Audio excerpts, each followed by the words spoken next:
No, I really wanna check this joint out.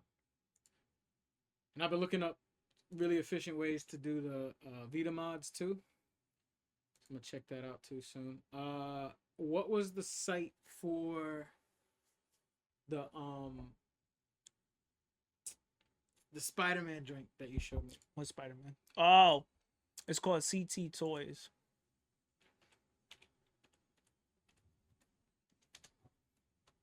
Ah, okay.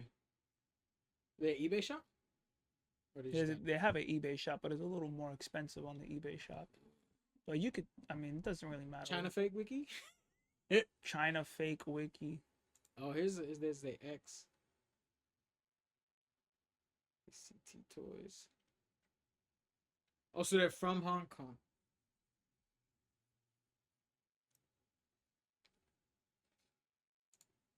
And what's the deal with these? These are just like a better, or like for the price, they're just their quality. So apparently, like they kind of making a name for themselves within like the toy community. I guess there's like a community there. And a lot of people, a lot of toy collectors, toy enthusiasts, toy connoisseurs, um, toy people, uh, a lot of them are just upset with a lot of the quality that's been going on with, you know, with a lot of the toys. Like they're making a lot of the toys cheap.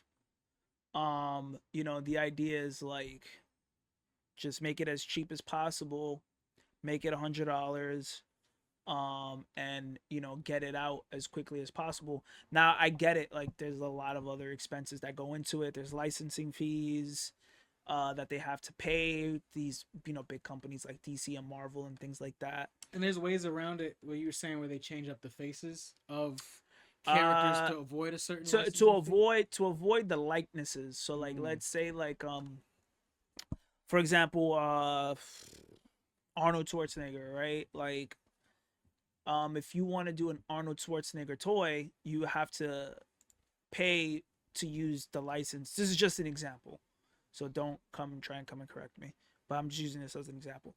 So you have to pay whoever owns the Terminator license to turn it into an action figure, but you also have to pay the likeness fee if you want to make it look like Arnold Schwarzenegger, right? So that's why a lot of these, that's why like Jack Nicholson doesn't really get a lot of toys, because his likenesses fee is so ridiculously high. But what they end up doing is like they'll make the face resemble the actor as close as possible without taking the actual likeness of the character. So they do things like that. So it's getting very expensive to, you know, manufacture toys, sell toys, because at the end of the day, a lot of these companies are like publicly traded companies like Hasbro, Mattel, all these other things, and these people want profit. Like look at that fucking Gambit. You can get that for like 20-30 bucks. It's not bad. It's got a fur inline. It's got a whole. It literally, you know. And then if we pull up the $120 counterpart of, you know, you type in Gambit Mafex. Mafex. Yeah.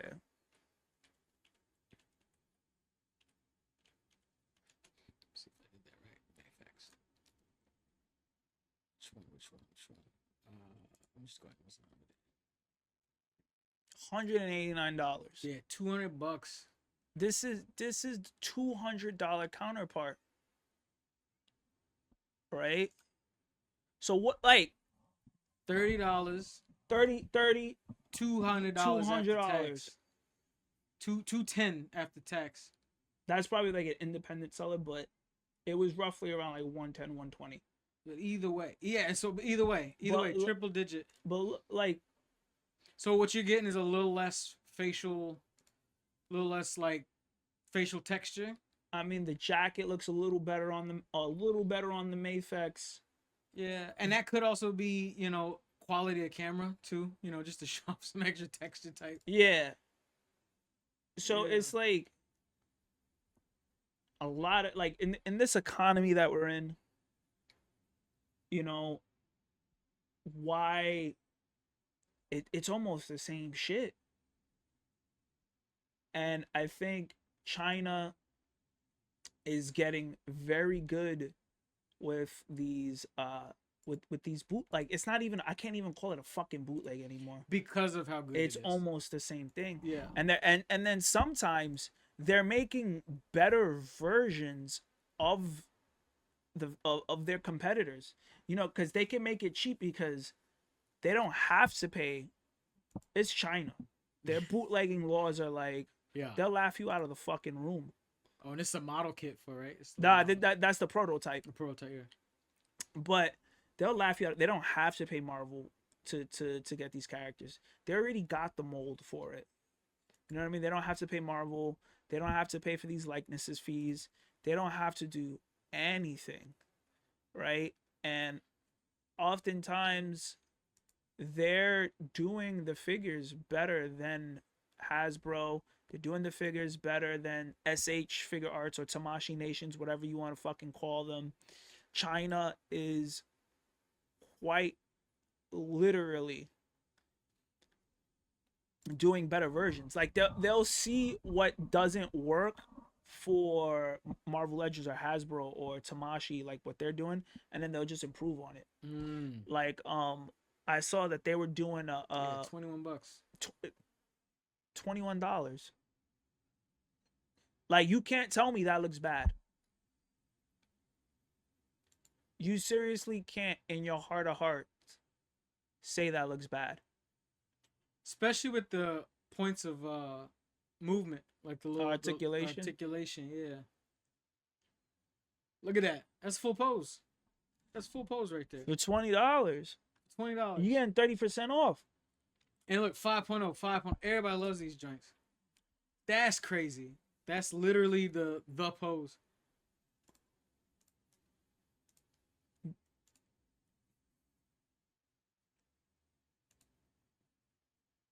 So you would get maybe slightly, obviously, like maybe better print quality, maybe some extra gloss, whatever. Tack on 121. Yeah, right. And yeah. and you could buy like 600 plus sold, 128 Mhm. reviews, 4.7 stars. Look, I don't know if these are bots, if these reviews are bots or whatever. But I can attest to it that these what did it say over there? It's starting up. Automod. Okay. It's Automod. Okay. But I can attest that there's actual reviewers and actual, like, these things have been reviewed by influencers. There's people that have bought these in hand, got them. There's people that review these bootlegs and they have nothing bad to say about them. Really good reviews. So I just kind of wanted to highlight that, like, when we look in terms of like what was happening in the sneaker community, where people don't care that they're buying reps because the reps look as good as the real shit, right? So it's happening in the collectible community where the prices for these fucking toys are so egregious, right? You could get that for $16. Yeah. Nah, I went to was it Akiba House, and they're selling figures for like $80, $90, and I'm like, there's a Shinchan one that looks dope. It's cool. It's just a little dude. He's got the Shiro, the little joint. It's like $70, $80. I'm like, that's crazy.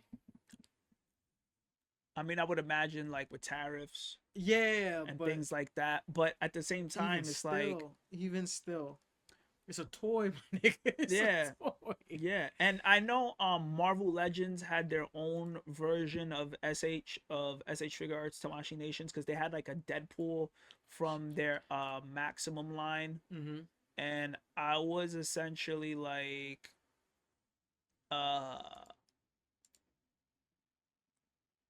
it was $60, and it was, and that's a reasonable price for what it came with, for what it was doing. I know McFarland, the McFarlane Toys, they pride themselves, like, McFarlane has always been a guy where he wants to make everything affordable. He keeps his Spawn comics. I think it was $2.99 at one point, but I think they raised it up $1, which is fine, whatever. McFarlane Toys has always been affordable Mm-hmm. for what you're getting. And then some people complain about the quality, but that's debatable for what you're getting. So we got McFarlane. I just bought his new Spawn Elite. It looks a lot better in person. I paid about $60 for it. Spawn Elite looks fantastic, but when there's not many McFarlane toys in the world where they don't care about profit, they care about affordability, and um and that's the one thing that I really do appreciate about McFarlane, because to say what you want about his toys, does he get it right all the time? Probably not. Do they look a little goofy I've sometimes? seen these a lot though. But They're pretty, like, at least they're accessible. yeah, it looks good for $30. I have I think I have one couple, like, Joker and Yeah. what you call it under here from these. Yeah. So it looks good for $30. You're getting a lot. It's really good quality. You get Batman with a blicky, which is kind of rare to see him with one. Um and yeah, man, like, there's not many McFarlanes, and I think that McFarlane, for what he's trying to do, and from the quality he's able to make, and the affordability that he's able to like, at least try and bring it down, I think that a lot of people should appreciate McFarland and McFarland Toys for what they're doing, because we see all these toy companies. We see SH Figure Arts. We see all that. I might have to get that. Yeah. We see SH Figure Arts slash Tamashii Nations, where they want to fucking charge you $100, $130. I paid for a fucking Berserk figure, bro. And it's like, my guy, like, um, a lot. Oh, they're doing UFC. That's pretty cool. I've been noticing that they're trying to do WWE with the UFC with the toy. Like, you'll go down the toy aisle and there'll be little baubles of them and all this stuff. It's funny. Yeah, McFarland deserves a lot of respect, and I've seen a lot of people complain, even at my job, people complain about the quality of McFarland, but it's like, bro, like, there's only so much he can do, for the price point That you're that getting. that you're getting. And then when you look at, like, Tamashii Nations, I bought a Berserk figure, the fucking wrist, like, it wasn't really, it wasn't working. So then they had to re-release the new one. Um, and I'm hearing a lot of terrible things about the new Scarlet Spider-Man figure from Tamashii Nations. And a lot of people are tired of, we want the least amount of quality but the maximum amount of profit. So you end up spending over $100 for a Scarlet Spider figure, and then it fucking breaks, right? When you can just fucking go on AliExpress or eBay or whatever, hit up CT Toys, get a Scarlet Spider for fucking $20 to $30. That's better. Comes with a fucking cloth shirt. So it I think that and now, oh, there it is, the Scarlet Spider. Yeah, Scarlet Spider. This one. Yeah, This time. and Yeah. and look, $40. $40, right? This is eBay, so it's probably what? It's probably $10 more, $5 more. It's probably cheaper on AliExpress. Yeah. But 99.3% positive feedback on it. So, we know that this is good, but like I don't mind spending the extra 20, like paying double for it off of eBay. Um just because let's support these guys, right? Like they're making this affordable for us. Granted, we could go on AliExpress and we could probably get it for like $20 cheaper. But um I think, you know, barring the them bypassing the licensing fees, there's no reason why other toy companies shouldn't be as affordable as a McFarlane Toys or as affordable as a Jack Pacifics. Well, this is key, capitalism, late stage capitalism, physical media stock market we're trying to coin. Uh, all these different extra steps that they're putting over here in the States to just rack up the price of stuff, create hype, shift money around. When you could just get to the source of it. I mean, it's probably $40 because they're including the tariff fees or whatever. Yeah. But look, I think that people should pay more attention to this. I think people should know who CT Toys is, because at the end of the day, I'm getting tired of having to spend $80 to $130 on a fucking figure. It's just even though Dragon Ball Z one's $70, but look, they got the arms folded like this from the oh yeah. Where look. Where's that? Where did I just see it? In the pockets? In the pockets. Hands in the pockets is crazy. I ain't never seen no toy do shit like this. And I ain't never seen no toy do shit like that before. And that's why I'm saying, right? Like, if I would pay $70 for that, because the innovation of, like, these guys are trying. Like, you know what I'm saying? Like CT Toys is trying. They're this is not even a bootleg anymore. Yeah. It's not even a fucking bootleg. You doing stuff that I've never seen done before. I've never seen a mold created where you could do this level. You could switch it out with the pockets. Yeah. Look. And then he doing the whole So, just to see a bootleg company reinvent the wheel, I've never seen shit like that. If you have, please let me know in the comments. I would love to see and even if it exists, what's the price point? Yeah. I'm curious. Are other listen, I'm not a toy expert. I'm more of a comic book manga expert. I had just recently started getting into toys because why not? So now, he got the shit coming off. Oh shit, that's crazy. That's crazy.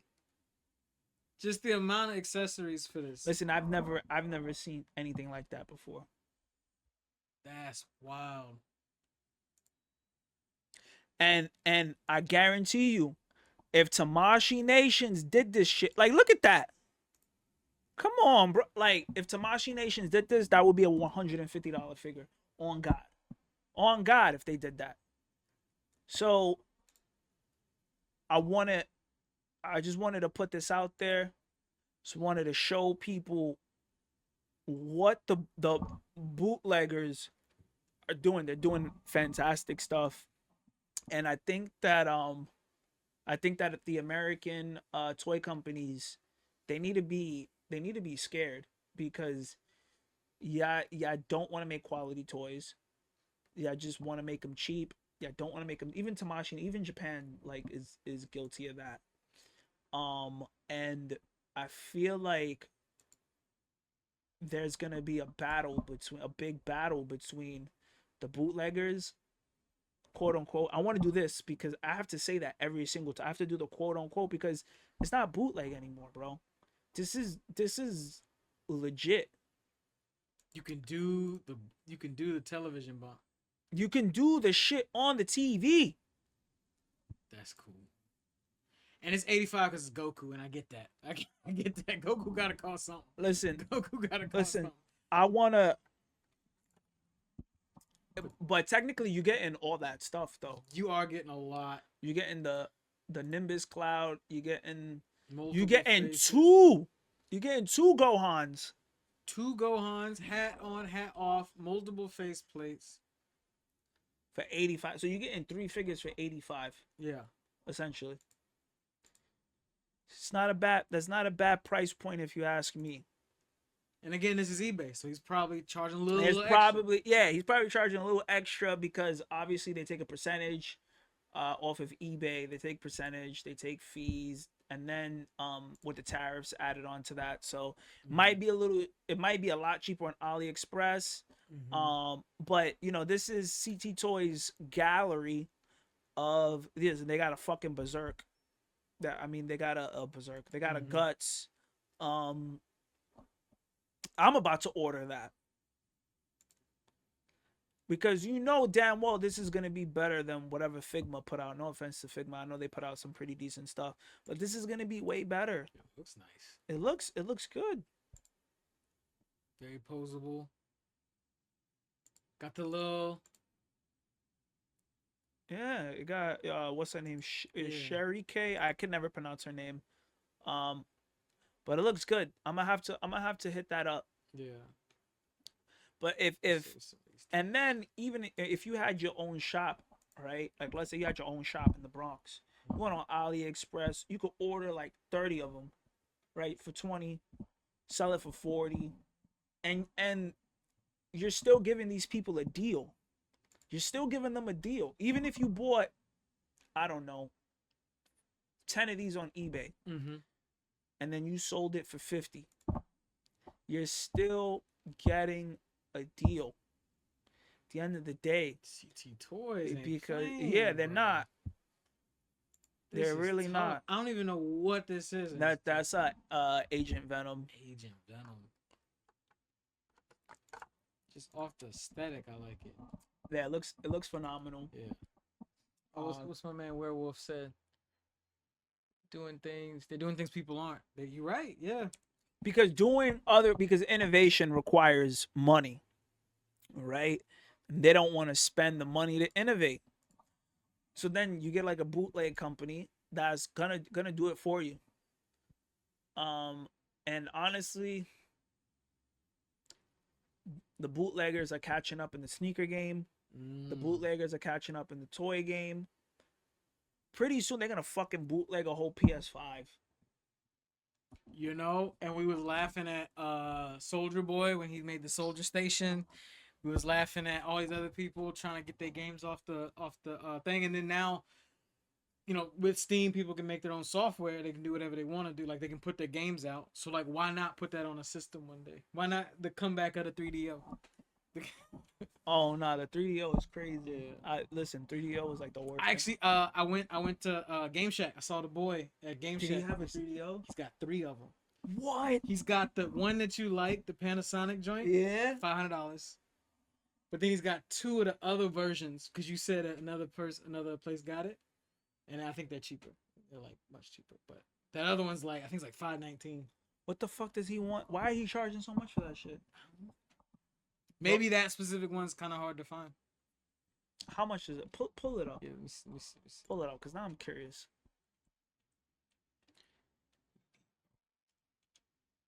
See the Panasonic joint.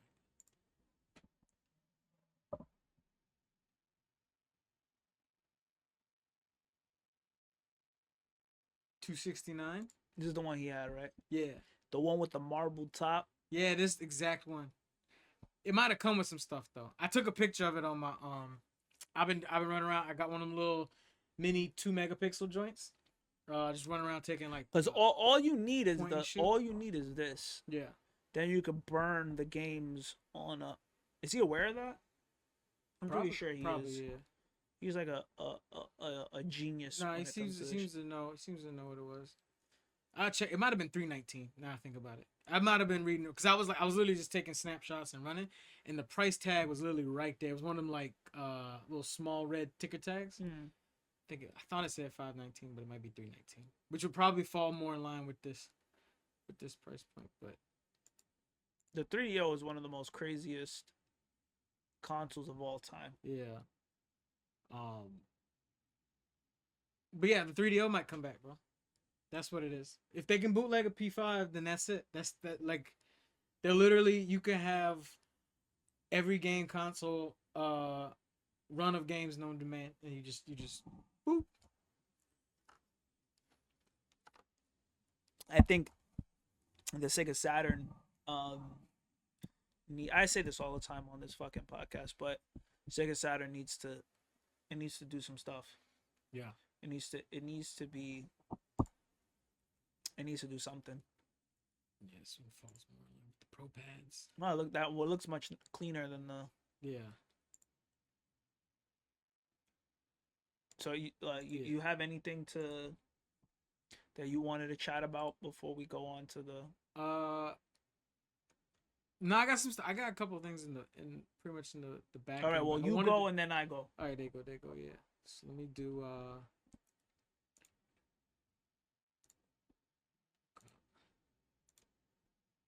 That Gambit looks great. This one, the bootleg. The bootleg. Yeah. The bootleg looks great. Yeah.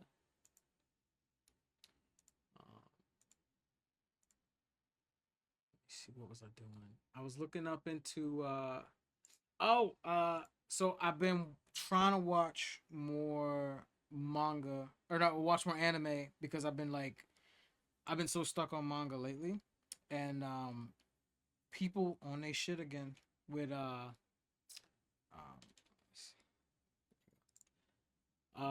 people on their shit again with the people who get on the moment an episode comes out and they'll explain to you for 30 seconds why they're the biggest fan of something they probably just read off Wikipedia. The new season of Juju came out. I watched the movie. It was fine. I was okay with it.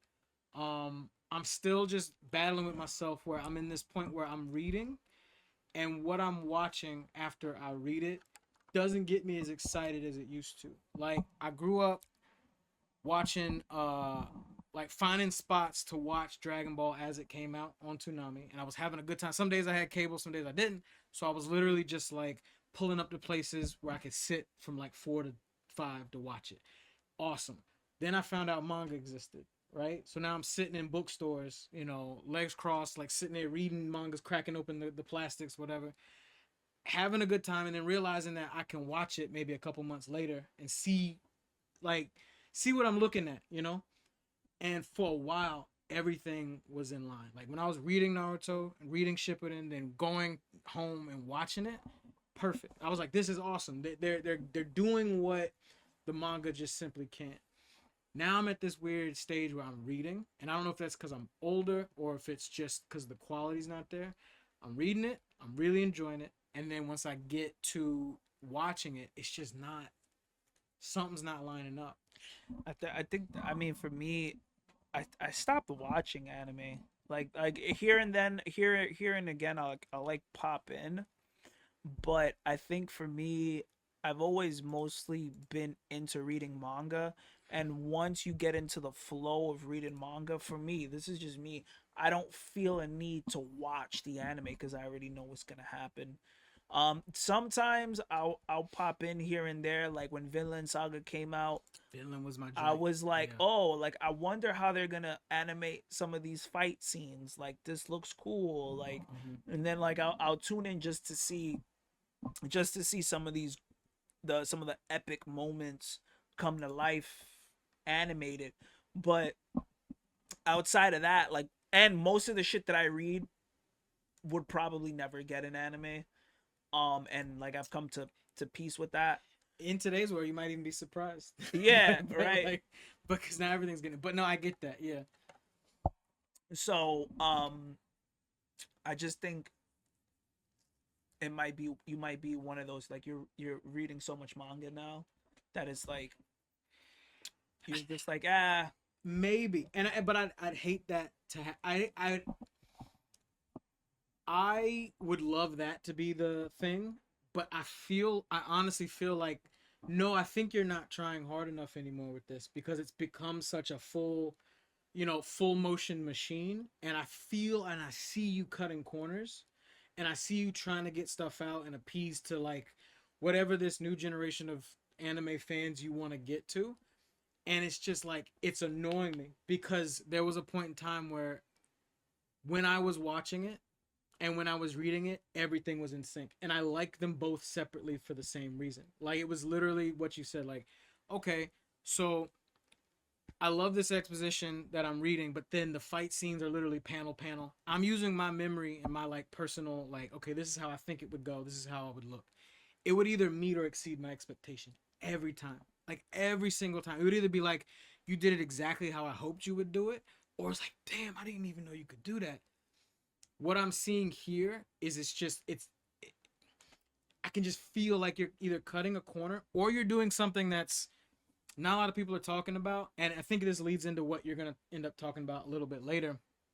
Is that a lot of this media intersects with each other? Obviously, I've been talking for years about how um, I'm a big cinema fan. I like movies, and a lot of movies coming up took a lot of influence from Japanese writers, artists, both in like live action media and in anime and manga. There are. I could take you down like 20 scenes where in a movie that's very popular, that it's like, yeah, they got it from this anime movie, they got it from that manga, they got it from here, and that's all cool. Like I'm saying, it's great to show homage to like stuff like that. But what we're seeing actually now in modern anime is they're doing it in reverse. They are literally taking scenes from movies that I've seen, like Tarantino flicks and other stuff, where I'm like, you just animated a scene from a live action movie. That's cool, but that's not what I wanted. I wanted you to do what you did on the panel, and it feels like this weird workaround. And I can't Well, quite did Reservoir describe it. Dogs? Huh? Didn't they? Tarantino, yeah, they did Reservoir Dogs For for what Chainsaw anime? Man. For Chainsaw. Chainsaw Man. I saw the shirt. I think Uniqlo released a shirt of, I think it was Chainsaw Man, and then they were walking like the Reservoir Dogs, and they had the suits and stuff, Mhm. and I was like, that's cool. I liked it at first, especially in the openings. I really liked it, but now, so the issue I'm having, I saw this movie and it's fine. Problem I'm having is they they're doing this weird thing where they're letting frames hang on for a little too long. The reason why is because they gotta fill time. Is because they're clearly like, maybe they're overworked, maybe there's a short budget, but they're trying to fill the gap of animation, but also create a 20-30 minute thing, which obviously that used to happen back in the day. But at least back in the day, you just gave us filler. You gave us the cut. Like, yes, there was the Goku standing at Frieza for 5 minutes, but then they would do a cutaway to some shit on Roshi's Island that really wasn't in the manga. But at least we got something to like breathe the world in a little bit. Instead, they're literally spending like 10 extra seconds on each frame that they don't have to do that, and it kind of creates this weird stillness in the show, and it kind of fucks up the vibe, right?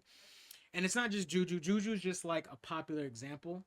I actually do like this anime manga, like fair enough. It definitely takes from a lot of older stuff, but it does it in my opinion in a cool way, in a fun way. So I appreciate it. But when I'm reading it and I'm seeing, what I think is gonna happen, and then instead you just recreate a movie scene from a movie from the '90s. I'm like, I didn't want that, and I'm saying that specifically about everybody's harping on this um, particular episode. It's episode 4, and when I was reading this, when I tell you, I was like, yeah, we're after reading Shibuya incident arc, and then going into this scene with Maki, one of the characters, and she's going and like just wrecking shit on her home clan. And the spoilers for people who might not have read, but she goes on this ultimate revenge mission. And when I'm reading this, I'm like, how did they continue with the peak that they were doing from like 20 chapters ago? It's fantastic. It's this great like sequence. There's all these cool panels that they show where she's like, those old kabuki style Japanese hallways with the wooden thing. There's like a panel of her literally running down like swords out, cutting through niggas. I'm like, this cannot wait to see this. Like, I just can't wait to see this animated. Like, it doesn't have to be perfect. Not only did they not do it, they literally, I shit you not, and I don't know if, and no one on these internet, Instagram people are talking about it. They literally just did the Kill Bill fight scene. I shit you not. I will put up at some point.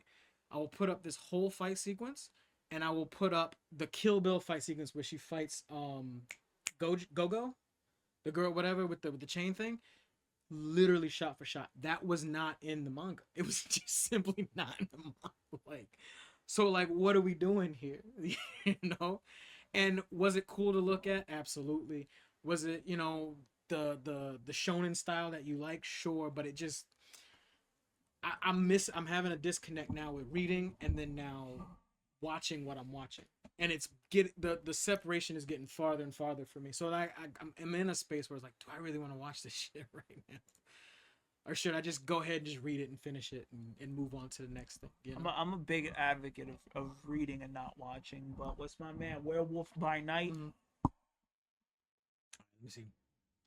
Animes are now lacking the thing that the animes from 6-7 years ago had. Yes, I agree. They're doing some cool stuff, but it's still kind of like in a weird spot. Just like the last season of Hero Academia, it just wasn't good. Now, I've actually heard a lot of people say they like it though. I've heard a fair. I fear it's divisive. Very polarizing supposedly, but I don't know. I wouldn't know. That being said, like my complaint is very personalized because, like I said, I like cinema, but I also do appreciate anime and I read manga. I like all this stuff, and I've understood that they all pull from each other. It's just something feels off when I see this reversal, and I feel like I'm not gonna say a bubble's bursting because I feel like they got a handle on it. Like Dragon Ball's coming back, so you're like, they keep with the new character, right? Yeah, with was it Moro, whatever? With are you talking about this guy? What's this joint? Let's see, DBS Moro arc. So they're doing the Galactic Patrol arc. They're bringing back Moro, or they're doing this Nah, Moro guy. I read they were doing like a whole new character, like a whole new main character. That'd be cool. They showed a picture of him. Did they? Oh shit. Yeah, but DBZ new character. Let me see.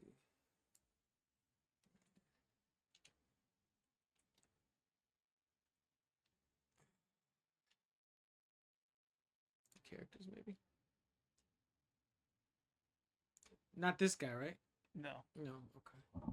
Just do news. Let me go to all. But new main character. I know they've done like obviously with like the superhero joint. Is that a rumor? You talking like in the manga? That's possible because I'm just talking like the Moro arc from what Put DBZ. DBZ. Oh, DBZ. Yeah. Let me see. So I'm thinking super, but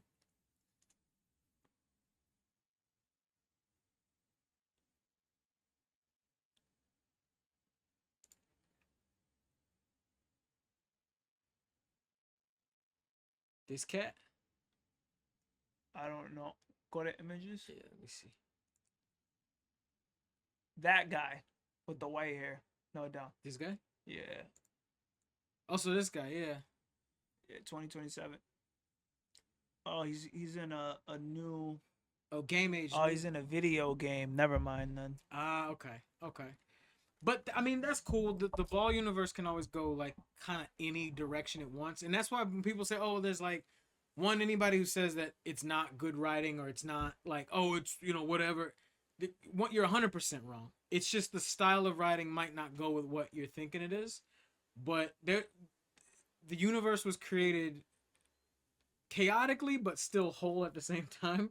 So you can just go in all these directions and it will work because the world allows it to work. And like I know that's like saying what came first, the chicken or the egg, but still, it's just how it works, and that's why it's so simple. It's perfect. You can go to an alternate timeline and have a good story. You can go to this place. You can have these weird fucking characters because it was like that when it started.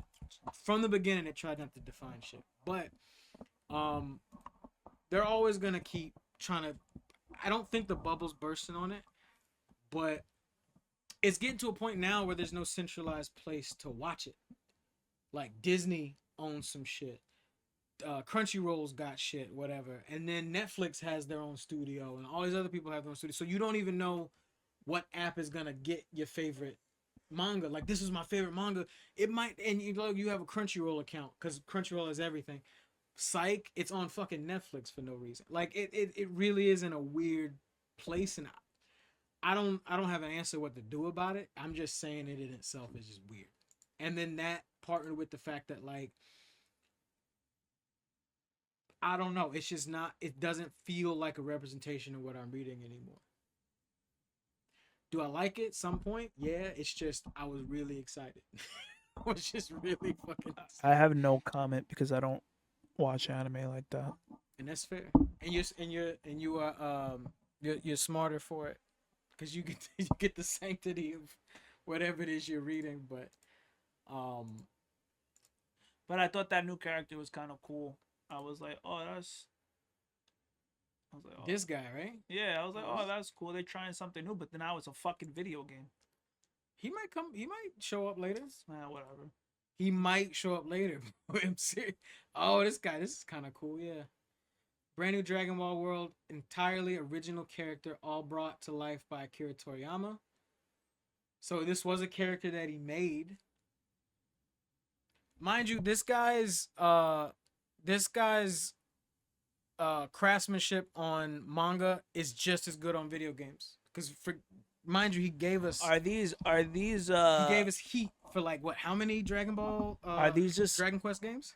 Oh, a lot. Yeah, that's what I'm saying. Well, I mean, I don't think he wrote it, but he did the character Yeah. design, and I feel like the I'm translation. wondering if he just these are all unused concepts from over the years. probably. Right. But again, that's how good of the that's how good the world is that he created. It's just too random and it works no matter what. You don't have to have Goku in it, and it could just work. Like, Yeah, but that's the problem. I feel like for as big as Dragon Ball Z is, I feel like for as big as Dragon Ball Z is, and for what it's for how long it's been running, I think we should have moved past like the core three, as I like to call them. Mm-hmm. I feel like we should have moved past Goku, Gohan, and who came after Gohan? I guess Vegeta, right? Yeah, well, Vegeta's finally getting his whatever. Now, Goku, Gohan, and Vegeta were like the three that people wanted to focus on, or at least that the story centralizes on. Mm-hmm. But I think that for me, Dragon Ball Z has always been. Now I'm not saying that they're like exactly the same, but it's just Japanese animated Star Wars to me.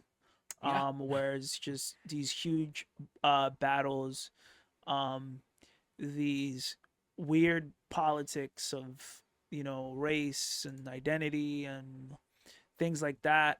And I always felt like we could get more from it. And the reason that I've kind of stayed away from, I like the idea that we get to grow up with Goku, that we go from Dragon Ball to Dragon Ball Z. We get to see him have a kid, and then we get to see his kid grows up. And that's not something that happens often in, I want to say, mainstream manga and anime. Like Ash has been 10 for like 40 years. Mm-hmm. And I always thought that was cool about Dragon Ball Z, but at some point I want to see other characters go out and do their own thing. I want to see spin-offs. I want to see the world grow. I want to see stories about other characters. I want to see the universe. I want to see like I just want to see another planet. Mm-hmm. Like it doesn't have to be. It could be anything. It could be characters on Earth. It could be characters wherever. Like I want to see, and I think that was the cool part about Star Wars is that we get to see, other characters, other worlds. We get to see.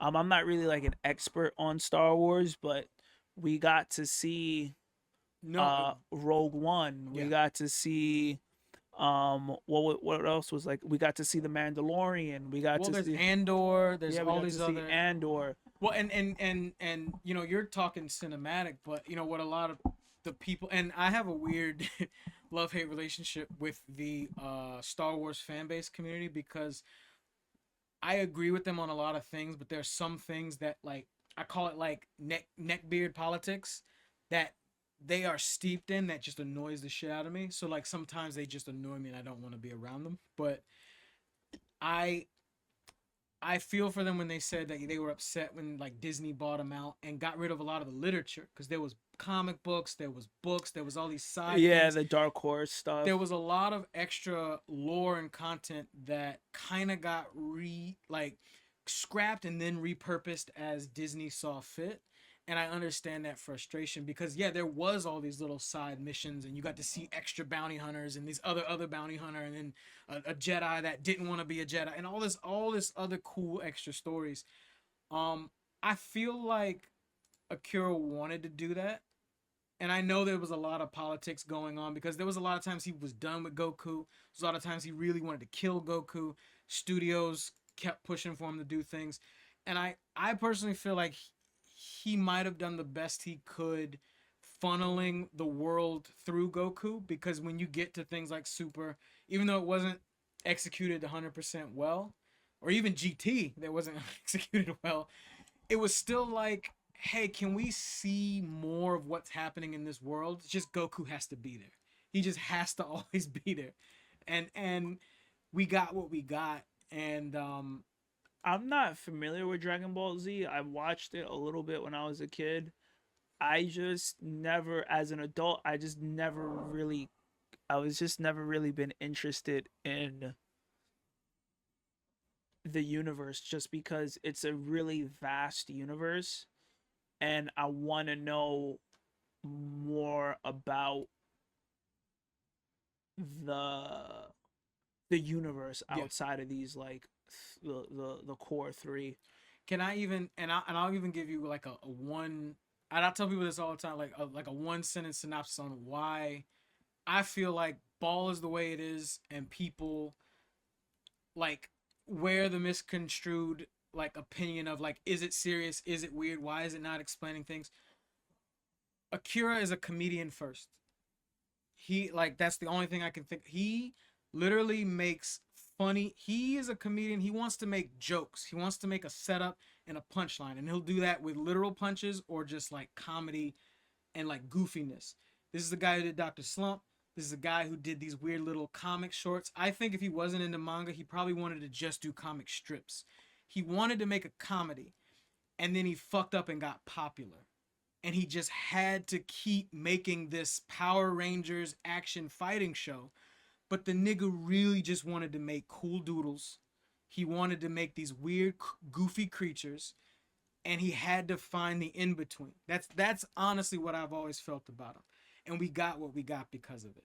Which is why like Dragon Ball will get super serious, and then all of a sudden you got this goofy ass Majin Buu guy, and then you got a devil out of nowhere, then you got robots, then you got niggas riding dinosaurs.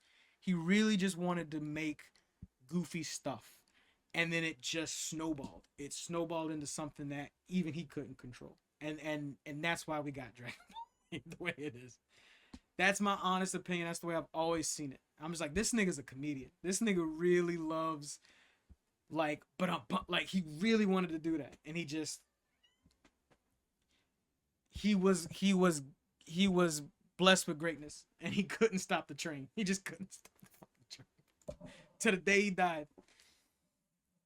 And that's it. I mean, I mean, if they ever do like I mean, I don't know. I would like to see. This is what time this nigga was. I would like to do I would like to see a show, you know, about Planet Vegeta 200 years, 300 years removed from, Yeah. you know, the Frieza attack. You know, like there's a bunch of stuff they could do. They have the money to do it. Did you ever? I played like the demo of it. It wasn't great, but I heard it might have got better.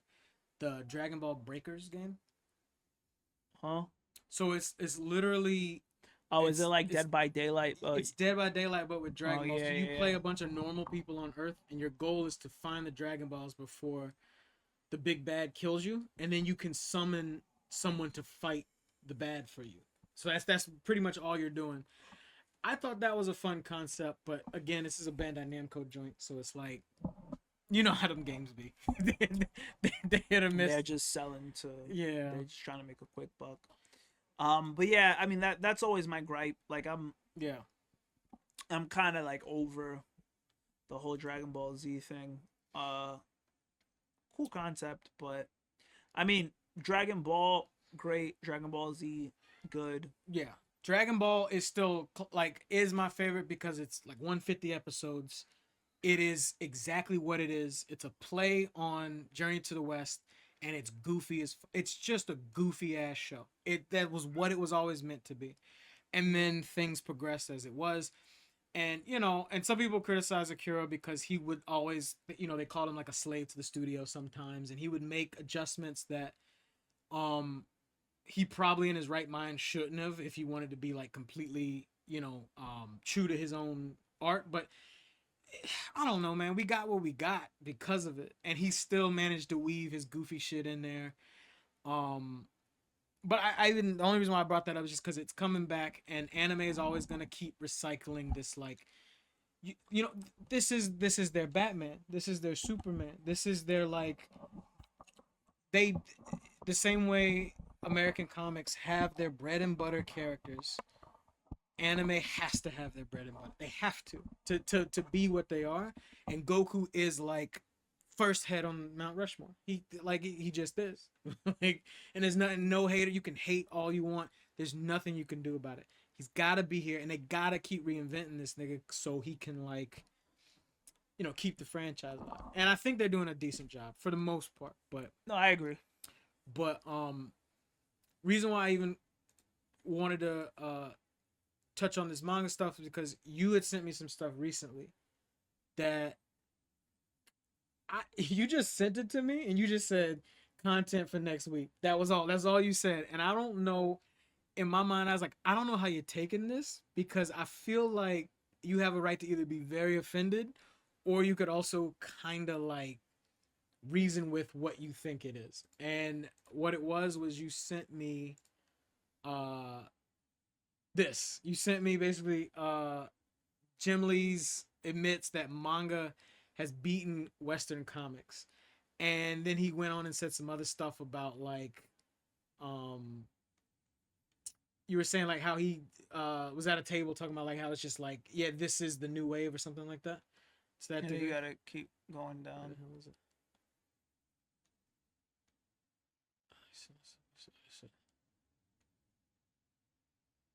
Not this one. This one. This one. There you go. It's closer to literature than something else. And I was like, wait, what? The story is told in Japan.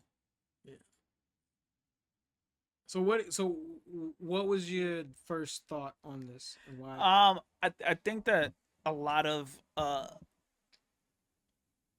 think Complex Magazine, I think they Embellished it? no. I think Because the Complex do be doing that shit. nah, I think I think they were fair. I didn't really read it too much because I wanted just to save it for what I thought for what is. But it just seemed like he was complimenting them more than like saying like a lot of like these comic book tabloid sites like fucking CBR and you know all these other League of Comic Geeks or whatever. They're always gonna like try and get the clicks, but he was just complimenting the way that they write comics. Now would I say that it's closer? Like this is like literature. I don't know. I've read a lot of manga in my life. I mean, but I think people,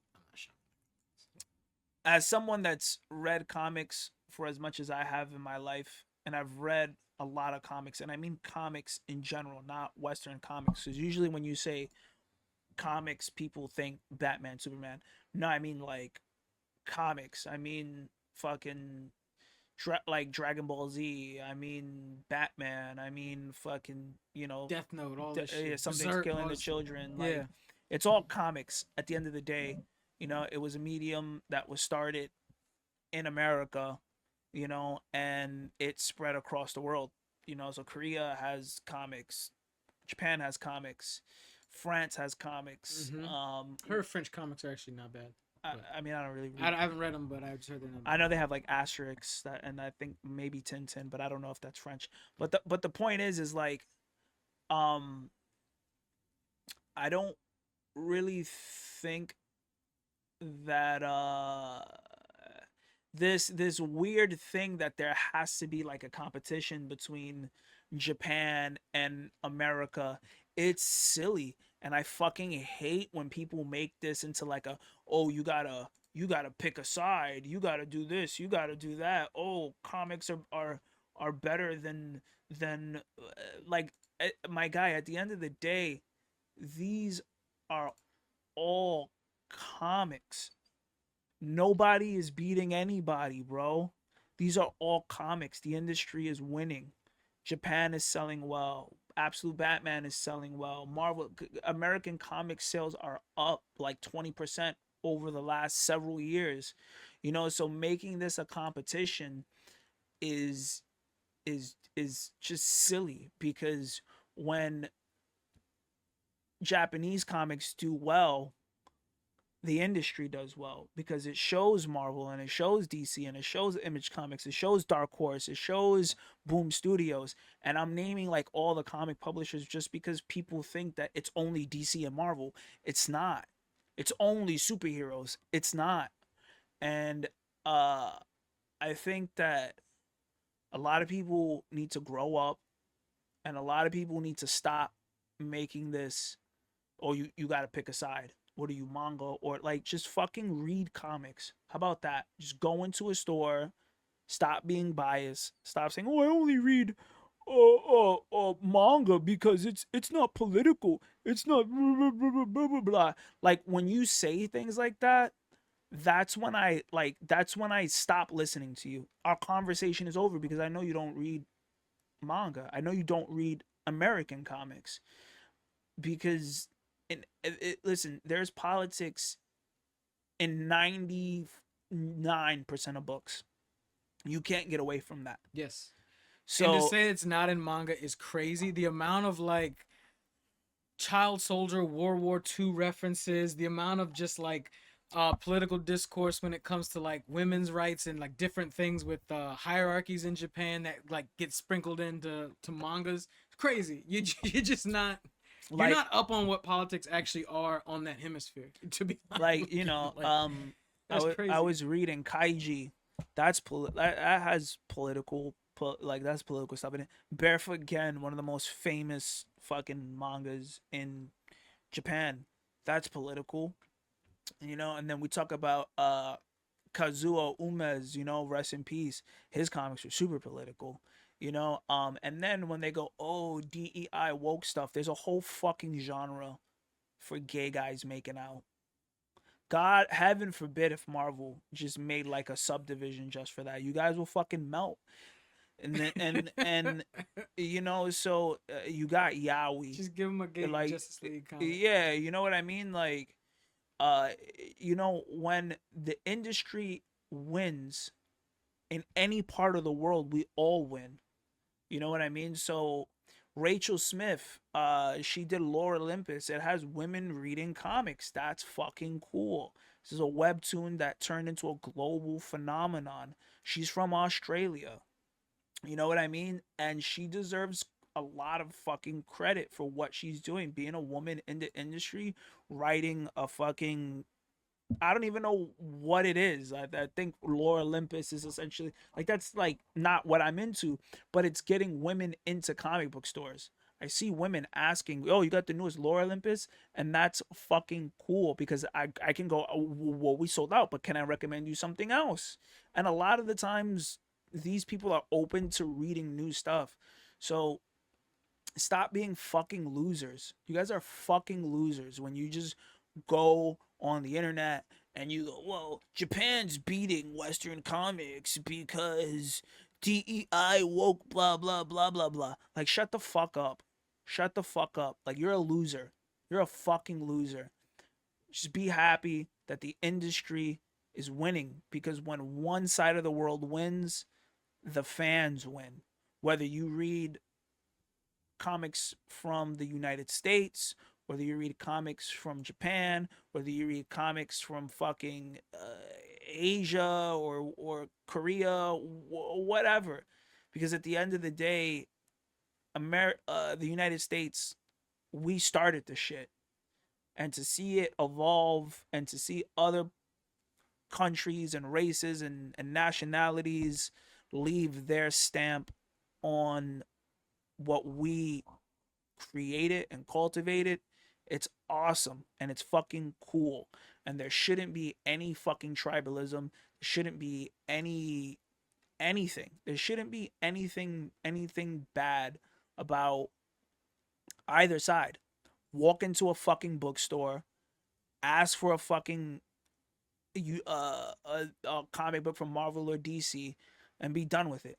But at the same time, people who read manga have some legitimate gripes. Like, okay, like I don't know where to start, and that's fine. You don't have to know where to start. You know what I mean? Just fucking just find whatever you think looks cool and fucking read it. You don't have to feel intimidated by the 100 years of history of like a lot of these characters have like 85, 90 years. Like, And what I might add is that I feel, and that is actually a great sentiment. What I will say from people from the outside, even including myself, someone who's even in the know on like a lot of manga and then a little bit of comic books, people, and what you're talking about, the fucking losers, people make these people feel awkward. They make them feel awkward for not knowing where to start. They make them feel awkward for picking up something. Oh, that's trash. You don't want to read. It's like if they're just getting here, let them figure it the fuck out. nah, yeah, and the Let them American figure it out. Seriously. and the American comics people like they like that too, bro. They Mhm. like they like that too, and they're another one of the big detractors of getting people into the hobby. Now, I will say it's gotten a lot better. No, yeah. I feel like, especially with the newer generation of readers. But I do think and another thing is price point is a very huge reason as to why they're doing what they're doing and why it's more uh accessible. It's because obviously these things come out weekly in the weekly shonens and not many people know that, and then they assume that these once they make it to graphic novel format that's the release, but they come out weekly and monthly just like American comics do, but they just come out in a different medium. They come out in a magazine format with like 18, 20 pages, right? And then it gets into the trade paperback or the tankobon or whatever they call it. Um, and it's $9.99. I know recently the price had went from $9.99 to like $11.99 depending on the publisher. But with DC and Marvel, I know DC has made, and I give credit to Jim Lee for this because he made the DC Compact. The little compendium type. Yeah, and like it's mini- $9.99, and you have a full story, full color, and you get some of the greatest hits of a lot of these really good Batman stories, Catwoman, Superman. I know Supergirl, Woman of Tomorrow just recently released their premium, their compact format. I know they tested it in Europe and it did well, so they moved it over here. Um, And I think that and they've been flying off the shelves. And this brings me back to to the whole thing where we spoke about the toys, and we speak about this all the time. It's affordability. Um and then look, I mean, look, this guy, he fucking bought them all. Now, you know, as somebody that works at Midtown Comics, when you spend $100, you get $10 off. And you know, if you buy 10 of these, your 11th one is free, and that's cool. You know, so you know, we have DC curating some of the best stories for you in their vault for $9.99, right? And this is them looking back and saying, what is Manga doing that we can take from? Okay, we're gonna release the DC Compact Series, $9.99 for a full story. I've seen this single-handedly. These are selling like crazy. It's hard to keep these on the shelves. And for some reason, Marvel released their own version and still managed to fucking overprice it. And I don't fucking understand what their fucking problem is, bro. Like you have it sit like laid out for you. DC is doing it for $9.99. Japan is doing it for $9.99. Why are you doing it for $14.99? What? Because the paper quality is, who gives a fuck? Just make it $9.99. Nah, that's that Mickey tax, bro. That's that Mickey Mouse tax, bro. Come on, come on. Like, there shouldn't be any reason why these fucking Marvel compacts should be $5 more, and they don't even sell as much as the DC ones. And then some fucking dumb fuck over there at their headquarters is probably like, oh, I don't know why they're not selling well. Lower the price. Lower the fucking price. It's Avengers, bro. It's Avengers, man. And they got some really good stories. They got Civil Robert Downey War, Jr., bro. They got the Civil War 1. They got Frank Miller's Daredevil, which is fucking fantastic. They got Winter Soldier, which was critically acclaimed, and it's like $14.99 with tax. Is like you're paying $17, and I'm like, what the fuck are we doing?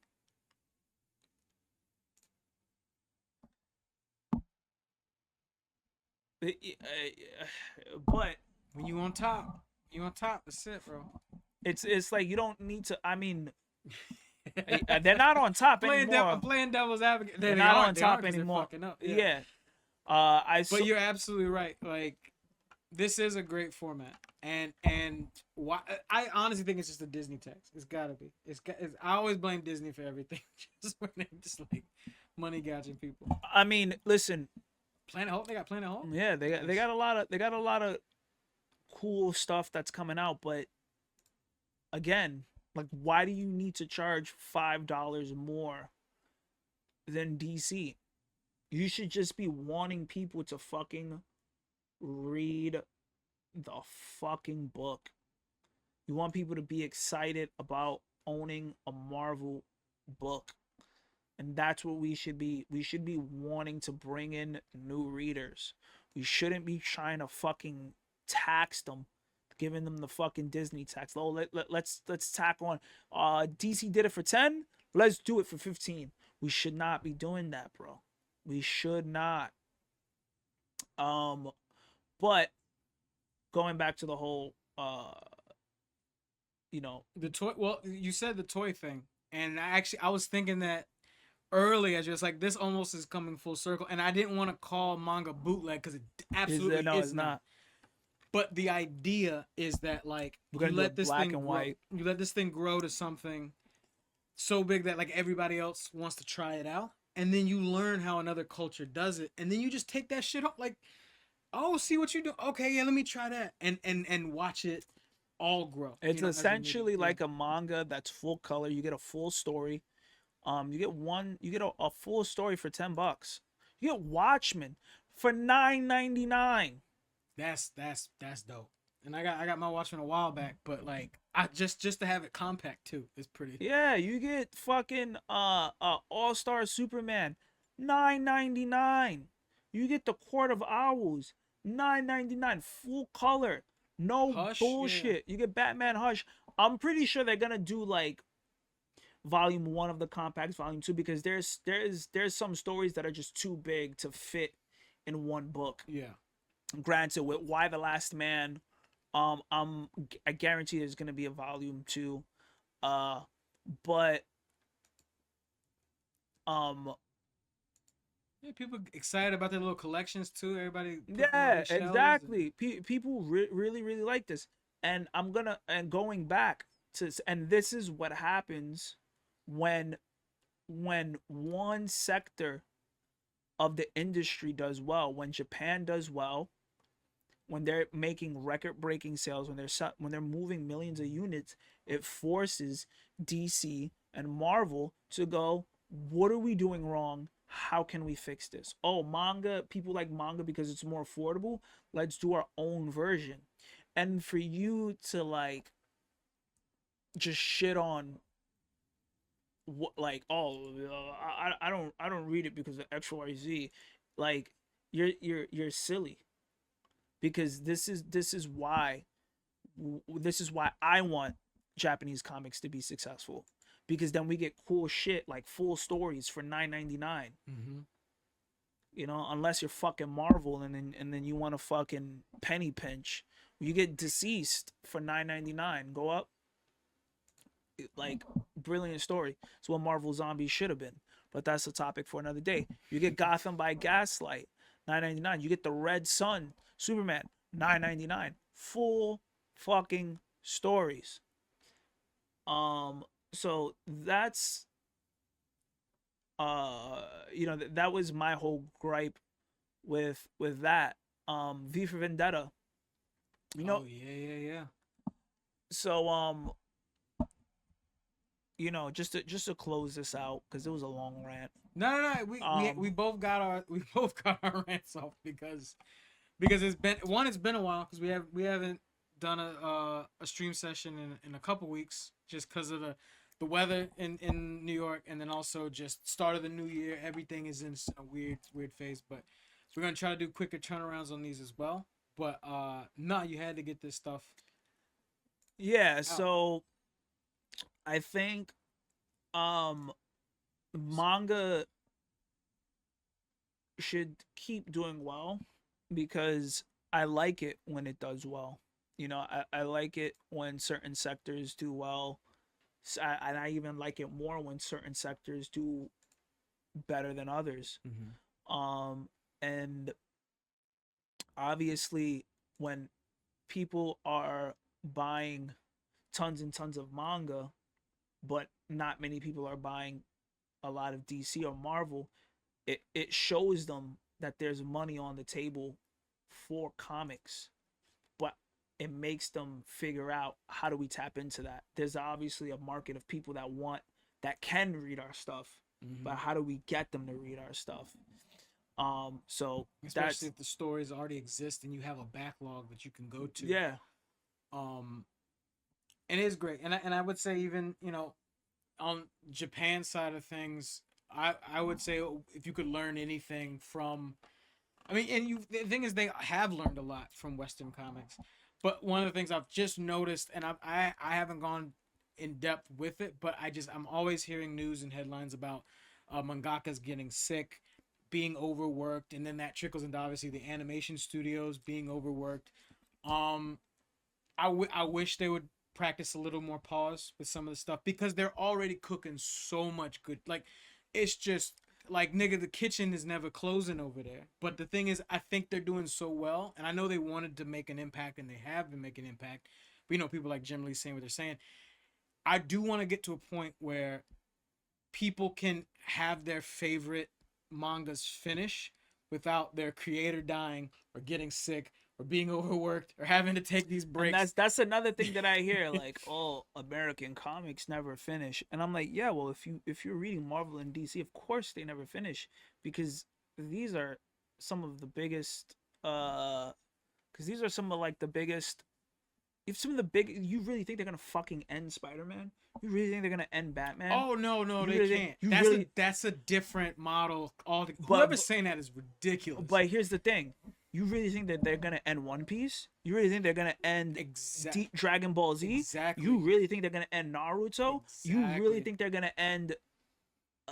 Well, My Hero already did a spinoff. My Hero was yeah. so successful they had to do a spinoff. Yeah. So Everything they are, and they're, but that's also even Japan learning from America in that sense. I mean, obviously they had their stuff going on, but yeah, there was a point where just shit would end, and it, and cool, and this is coming from a person who loves shorter stories. I like what's it when my favorite mangas and my favorite animes are like they end like a 26 episode anime.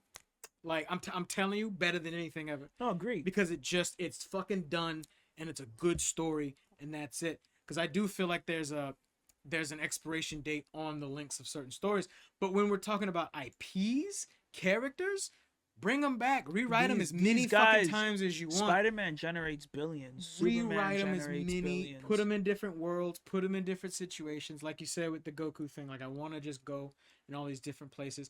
I think that might be a cultural thing, and I think that Japan is learning from it. Like I think some of the positives, like I harped on the fact that I see manga or anime doing a lot of movie references. I mean, that's just the idea that obviously they're looking over here, and I think in some places you can do that, and that's okay. Like I think you can do that with especially the written media. Like bring the shit back. Like do keep One Piece going one way or the other. I'm not a One Piece fan, but like I don't do what you got. I'm not a fan of these things, Yeah. but look at you think Case Closed is gonna end? Fuck And, like Nigga, Shin-Chan is still going, and I can't even watch it. This shit's And- still stuck over and this here. is and I this is can't even watch this is my thing. Like you're comparing when they say things like that, you're comparing like I don't even like these guys are just like money. Superman is by himself. That's like He's- saying like you made Coca-Cola already. Get rid of it. Yeah, like end it. Like what? Like what do you? end it all. Yeah. It's ridiculous to even think that, especially when a lot of these characters almost have 100 years of continuity, and Dragon Ball Z came out in the 80s. We're like 40 years out. Mm-hmm. Like your children's children is gonna be fucking hearing about Dragon Ball Z. There's still gonna be new episodes. A lot of these manga is still young. Like it started like what, Very young. the 50s, the 60s. Post-war stuff. Yeah. So, It's almost like they're a couple steps just behind of what we're doing. Like they're evolving the same way we did, just differently, kind of, and like in the medium. yeah. So like when I hear that, I'm like, bro, like you're being silly. You're being silly. Like if you think when Oda passes away, they're gonna keep it going. They're gonna keep it going when Akira Toriyama is dead, and they're like there's no signs of fucking Dragon Ball Z slowing down. Mm-mm. They're already using the fucking concept art. I'm assuming. I don't know if this is true or not, but they're using fucking concept art of shit that he drew way back when. Oh, I would bet. I would be willing to bet money on it. Of course they are, because he drew so much, and Japan, their culture can be a little conservative, well, very conservative, but like especially in their business culture, how they do things, they keep a lot of stuff close to them.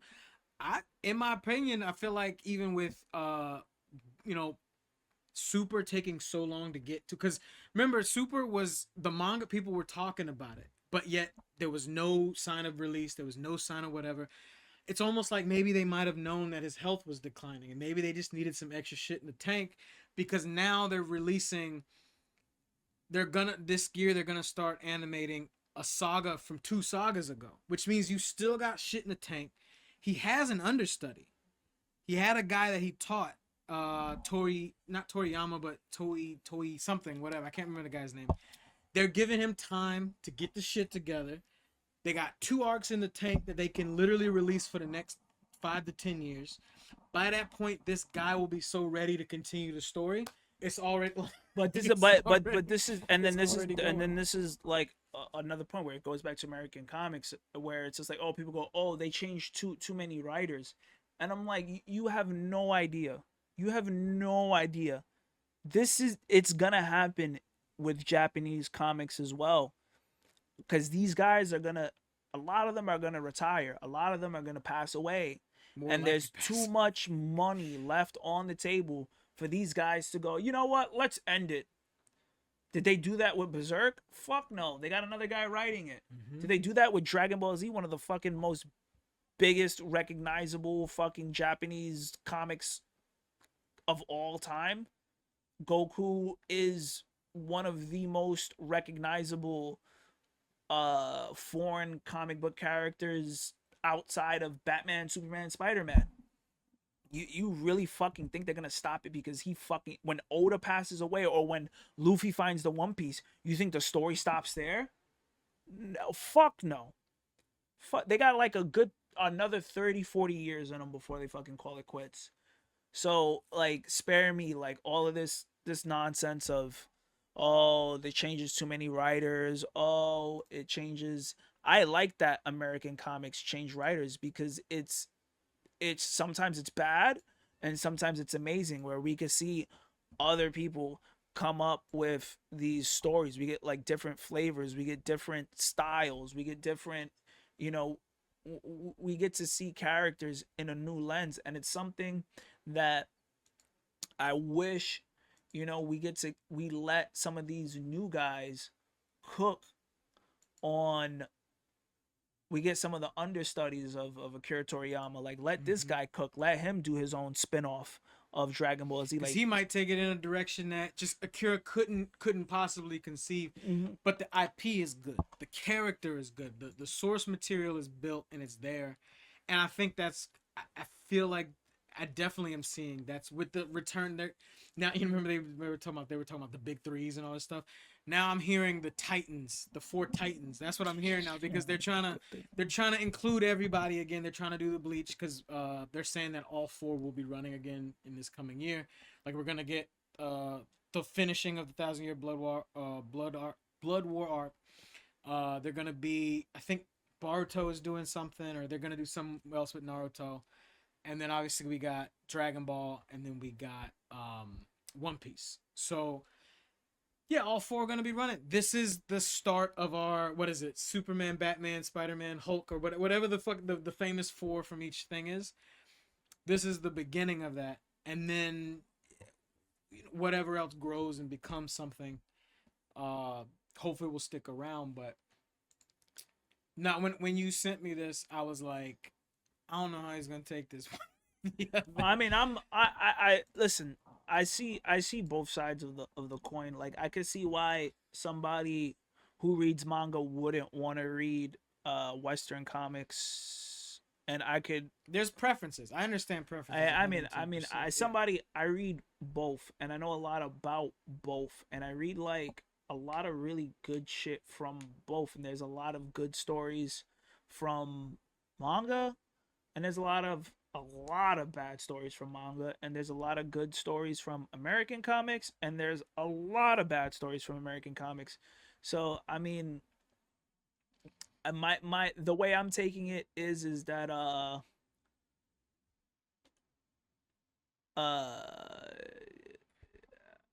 I'm looking at it in a sense of like non-biased perspective. Just stop fucking crying and read some shit. Like, if you like manga, fine, but don't shit on Western comics because like the United States started the shit. You know what Mhm. I mean? Like they were the first to do it. So Well, and to your point, like even just like over the course of the this year, getting more involved and seeing how comics in like I can kind of see it in a different light because I will say a lot of folks who maybe drifted to manga and anime, it was almost like when they were growing up, when I was growing up in the early 90s, there was no, for me specifically, there was no major hungry attitude towards you need to go into a comic book shop, you need to go check out comics, and a lot of things were going bankrupt, a lot of things weren't doing well. But then the movies came out and people just went to the theater, and that's what it was. And I remember when I was a kid, like I knew people who were still in the comic scene when it wasn't as popular as it was. Like it was in one of those weird dips. And I mean, it's still not as popular as I think it should be now. no, absolutely, but like I feel like it had a moment, and then TV did some stuff, and then it became like this weird stigma, 80s, 90s, whatever it was. And then you had your comic book. They had the stereotypical comic book fan, but I knew dudes who weren't like that. They were just like, oh, I read this shit. And then they would go and they would complain about the movies because they weren't realistic. And I was just like, well, I just want to see a movie. But when you have things like Dragon Ball coming out, you have things like Naruto coming out, and they were really pushing. You could see the determination to like, we just want to break into this market. That was where a lot of younger people like myself just shifted. We're like, this is what you guys are offering us? Awesome. And then that's where it kind of snowballed. Meanwhile, we did leave American comics kind of to the wayside, but we always saw the movie, so that's what we thought they were. Yeah, I You think know what I mean? I think We kind of got lost in translation of what it was, and I think that was a fault of like everybody. I don't know. I think it was everybody. We just kind of lost a little bit of like. nah, I think that American, like a lot of these like really big industries like Marvel and DC, Disney, I think they just got a lot of old heads in charge, and they're not really, they don't really understand what the younger They cooked the generation. kid. They really got us hooked on this shit. Yeah, they don't really understand what the generation and what the younger people are into.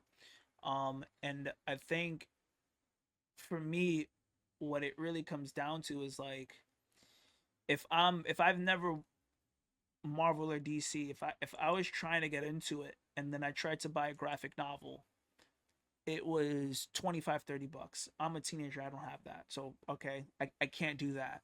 So all right, so what am I gonna do?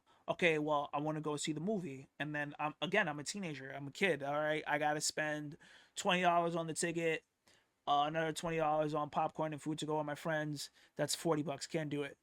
So then it comes down to, again, it's all about affordability and how accessible you can make this, because maybe I don't have 9.99 to buy this manga, but I can go on Adult Swim and watch an episode of Yes. Naruto. Bleach, I yeah. could, and that's free. And then when you go to like the DC animated movies that people talk about, where it's like That are good. that are really, good. They're really good. But again, I'm 14, 15. Do I really have 30-40 bucks for like a fucking DVD? No, I don't. Right? So, and then when I go into a comic book store, I'm like, why are there like 50 books on the rack? Where do I start? You know, $4.99 seems cool. $5.99 or at the time $2.99, because this was early Yeah, 2000s. Yeah. So They just had a better way of funneling people in. And yeah. there was a space, and as you were talking, it just made me think. I was like, and obviously, you know, I'm an older anime fan, older manga fan. So like, I grew up with Toonami. I grew up with that block of television that was just like, it presented itself with coolness. It presented itself like this was something that you like. We're watching Cartoon Network, we're watching fucking Cow and Chicken, Ed, Ed and Eddie. Then all of a sudden, almost like you mentally turn a corner and you're in a different room. You're in a spaceship. This dude's dropping knowledge. You got Optimus Prime giving you like motivational quotes. You're just in a different space for 3 hours. And I feel like if DC and Marvel had those little spaces where they could just create a room for people to realize how cool this shit is outside of just movies and Hugh Jackman and, you know, whatever the fuck it was they were trying to do. I feel like it would have translated better to be like, I think, how do you get us into Spider-Man? Because you watch Spider-Man and then you're just watching something else at the same time. It wasn't like this like focused energy. now we did have Batman the Animated Series. Of course. We had the Fox 5 stuff, Mhm. but you know, it wasn't as close to the comics. Didn't want to make everybody run out and fucking buy the manga. And I think what the anime did was that it'll give us a piece of the season. I was like, yo, if you want to find out, when you do get your money up, $9.99, you can continue. Mm-hmm. With the cartoons, it was more or less of like, yeah, you're getting this Spider-Man story, Spider-Man the animated series, but it has nothing to do with the comics At all. So Yeah. you're not There's a obligated to go to the comic book store. We're not Yeah. making you come into the comic book store. So I get it. As far as manga coming before comics, I don't think so. Comics as a medium started like in the Platinum Age. If you just Google Platinum Age, Oh yeah, no, yeah. Comics was definitely before. way before. Way before. Like, It actually. I remember reading an article. They were saying that. I don't know if it's 100% true, but they were saying black soldiers that were stationed in Japan had comic books on them and started like showing them around, and that kind of got people excited over there about the idea of comic books and how they kind of formatted. But because I would say Platinum Age, Age, yeah, Platinum Age. Platinum Age is like the earliest. Put Platinum Age, Pokemon, Platinum Age comics.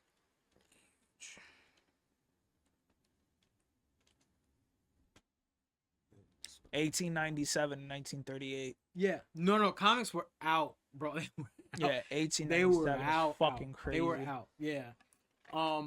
But I know there's a even lot the of, Victorian age. Yeah. Jesus fucking Christ, Yeah. 1828.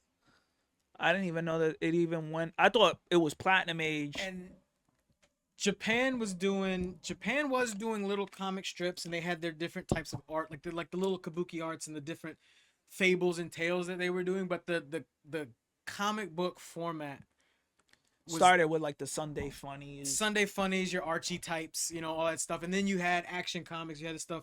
But they were saying like soldiers stationed in Japan had access to this stuff because they were getting it from home, and then just the locals started figuring out about it, and seemed like something that they would be interested in, and then that's how it snowballed for them. And then you have your Tescas and all those other those guys who got their shit going, but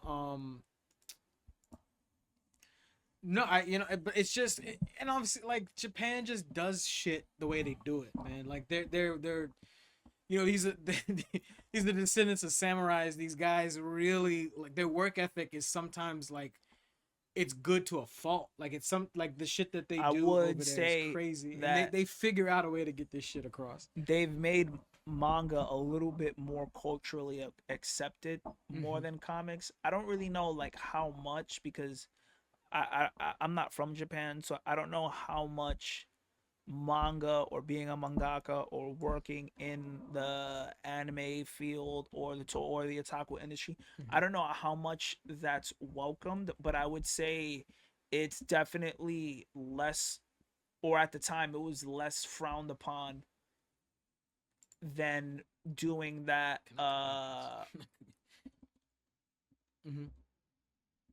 It was less frowned upon than it was in America, because if you did comics. Yeah, and they have a little stigma on otakus and all that stuff over there, but it's like it's not as. I feel like it wasn't as harsh.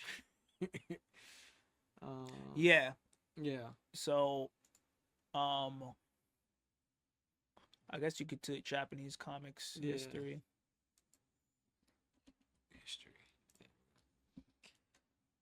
These damn ass. Yeah, 1930s. Yeah, around 1930s. Influence. Yeah. Pre-war and post-war. Yeah, post-war shift. Astro Boy, that's what it was. Yeah, 30s and 50s. Shin whatever and Astro Boy were like one of the first like big ones. But yeah, the fucking Victorian era comics is crazy. I didn't even know it went past Platinum Age. Victorian comics. Oh shit, yeah. Yeah, they had the shit. Comic cuts.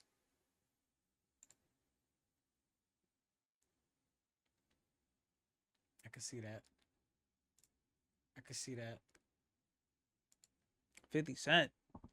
Jesus fucking Christ. Phantom. Oh yeah, the Phantom. That was one of the first superheroes. Yeah. Remember that movie? It was always a movie. There's the Phantom, the Shadow, Tarzan. Those are some of the yeah. But Victorian. you know, largely I think that these I just think that people need to just, with anything, just figure out what they like, you know. And I think that we shouldn't be too I think that we shouldn't be too, oh, I don't want to read this because XYZ. Mm-hmm. And obviously, you know, you talk to any person, they might have their like specific preferences, but unfortunately, with the way, sort of like media circles get spun and like they sort of create this idea, like it creates this weird group mentality because then now everybody in the comments are, well, yeah, I watch anime, I watch manga, and it's like, why was this even created? This wouldn't even have really been that much more of an issue if you didn't make the article the way you made it. You know, that type of thing. But that stuff sells, unfortunately, and you know it is. Yeah, the clickbait, the clickbaity shit. Bro is like, oh, comic books are Japanese comics are being. I mean, it's like that's silly. Beating America. That's silly. That's fucking silly. Like Batman's going anywhere sometime soon. Yeah, no. I They'll make Batman an anime before Batman gets replaced by anime. Yeah. And they have. They already have. Yeah.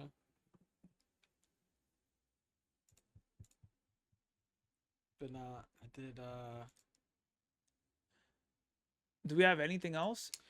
I was gonna harp on that hype plan shit, but I was like, nah, I ain't gonna blow them up like that. Just creating like fake hype for stuff. But nah, anything cool happening around the shop? Anything you wanna like? I feel like a lot of I've been noticing some attraction. We go on the toy arc. We going to Toy Art. Yeah, let's go to Toy Art. Check out some shit real quick. Go to Toy Art. Check some shit out.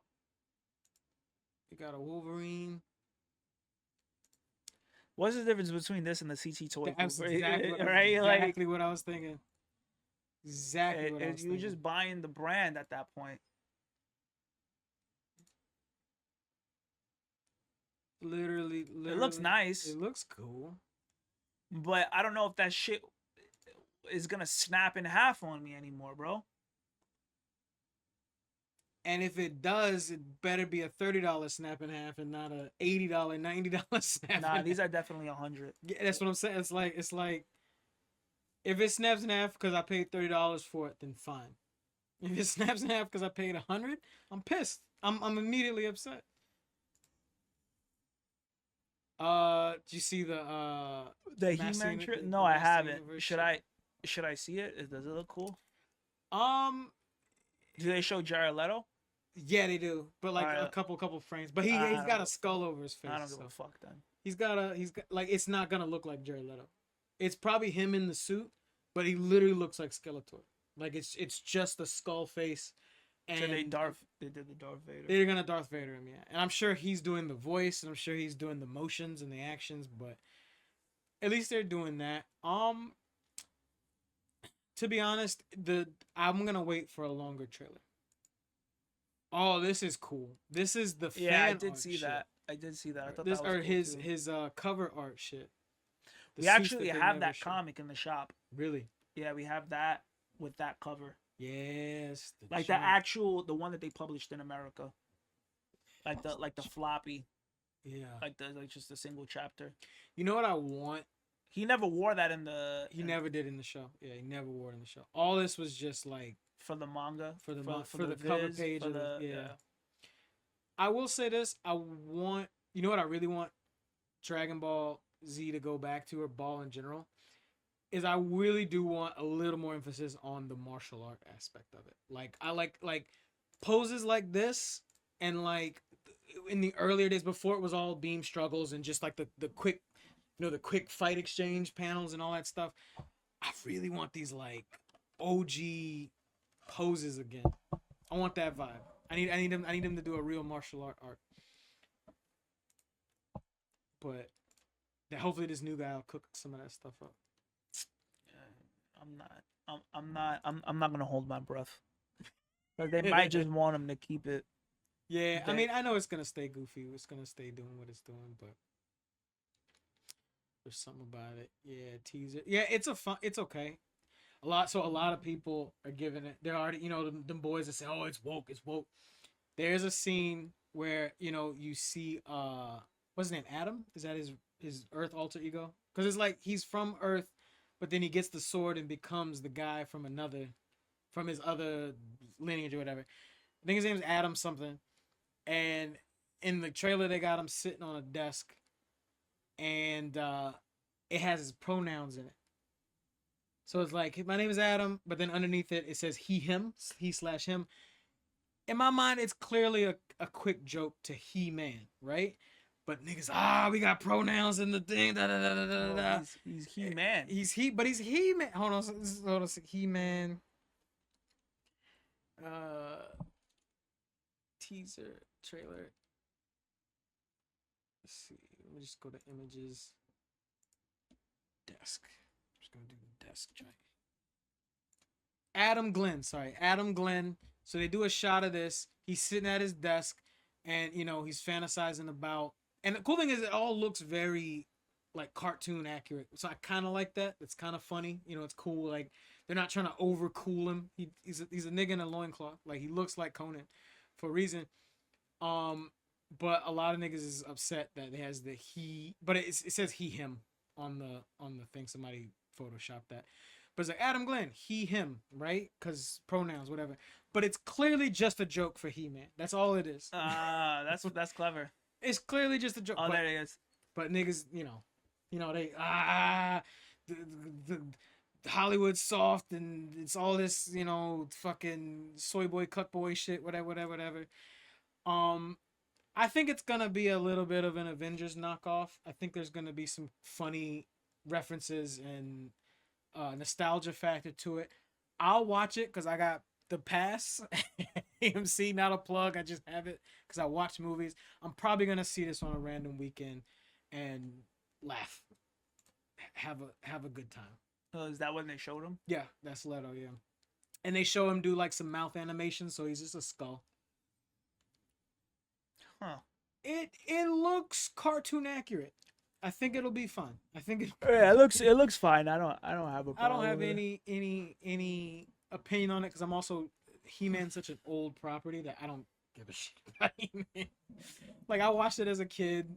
I get the memes. Like I'm chilling.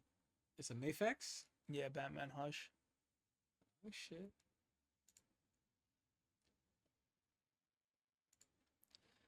They got the Bruce Wayne. Mm-hmm. Oh, wait, is that Superman? I don't know who that is. That's what I'm wondering. That's got to be Bruce, right? That's Bruce, and then that's That's Bruce and that's Superman. yeah, because they got his Clark right there. Yeah. Okay. That's cool. Yeah, that's chill. You get both? But fuck no. What are you fucking? What are you?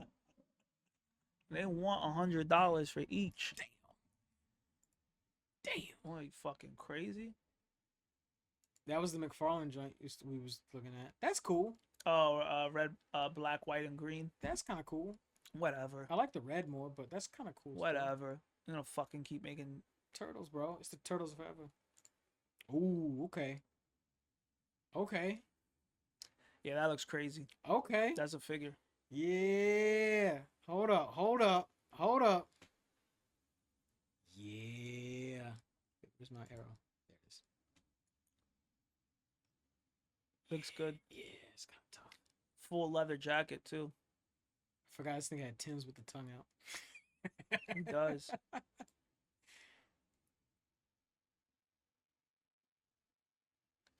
Shout out Brandon Lee, bro. One of the greatest superhero movies of the 90s. This character is a model for so many other characters. That's a toy. I see it. That's a toy. That's crazy. That's a fucking toy. Ladies and gentlemen. Yeah. That is a toy. That's crazy. The bullet holes in the shirt. Hold on, it's gonna get crazy. Zoom out. Go to the next one. Oh shit. There it is.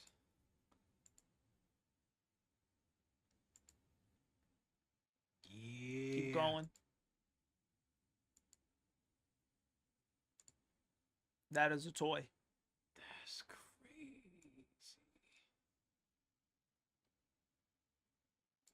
That's crazy. Individual locks of hair is crazy. $650. I better get that shit. It's not like the Legos.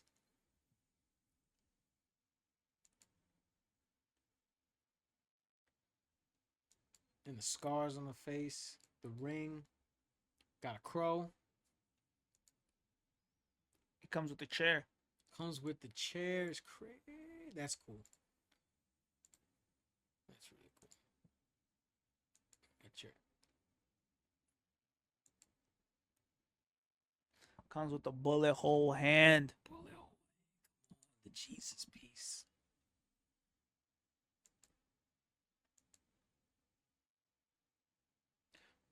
Rollable eyes and rooted hair.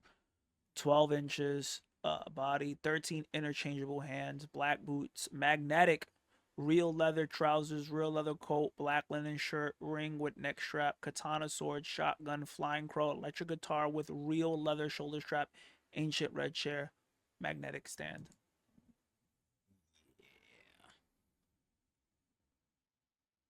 This is a joint you said the Terminator had, right? With the Yeah, the rollable eyes. Yeah. That was the first one to do it. Nah, I don't think it Or was was, but I think it was one of the. It's one of the first. We're entering a new. Obviously, to get the rollable eye effect, you would need comes with the The mask. comedy and tragedy mask. Some of the Comes with the gravestones.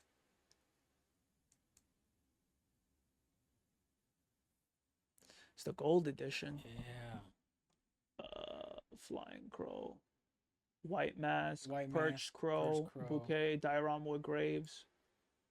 This shit.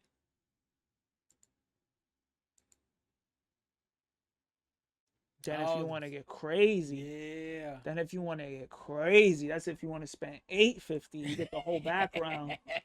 The windows sequence, the attic with the shards of glass. You can put down if you want. Looks good.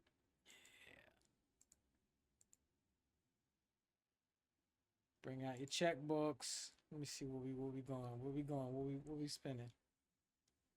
The crow. 650, 480 for deluxe, 650 for the exclusive, 380 for the standard. 380. Wait, hold on. Scroll up. 380. The standard edition. The hair multiple. 380. That's not bad. It sound. That's not bad. This nigga, jeez. And then if you want all the bells and whistles, shout out to that customer Aaron Roscoe who said that. He was like a customer that flipped out.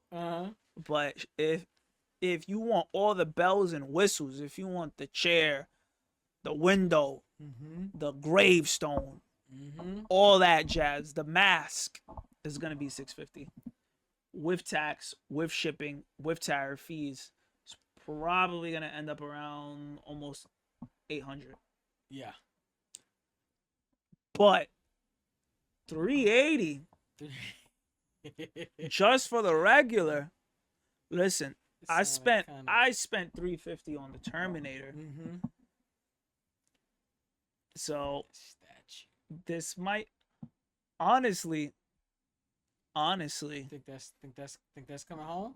I think it might with that price. I think it might. And That's all you need right there. And that's not even Hot Toys. That's caustic plastic. This might be one of the most realistic looking figures I've ever seen so far. Yeah, That might have a spot. Then what else? else they got? I think I remember seeing some of these. Yeah. We got another It was with the NECA. yeah. Hey, that's my guy. Dead or alive.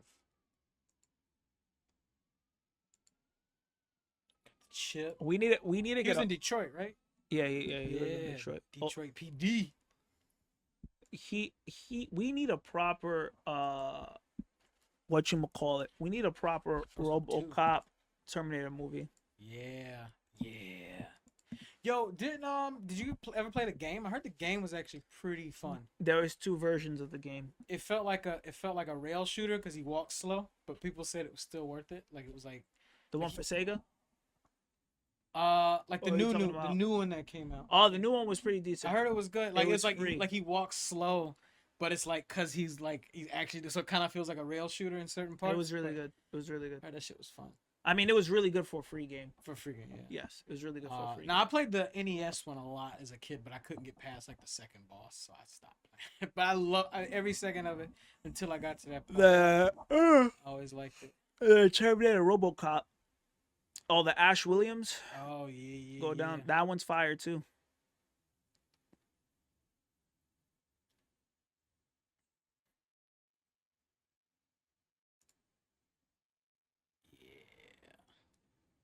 Yeah, I think did we look at this one before? We might have, because I remember I saw the Necronomicon on it, and I was like, "This shit looks fire."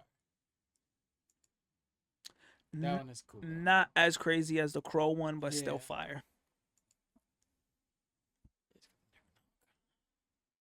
Some other weird shit. The witch lady head. But the Terminator versus RoboCop, jump off for Sega Genesis. There was 2 different versions. Obviously the Super Nintendo had to be like the fucking toned down one. Mm-hmm. But the Sega one was fire.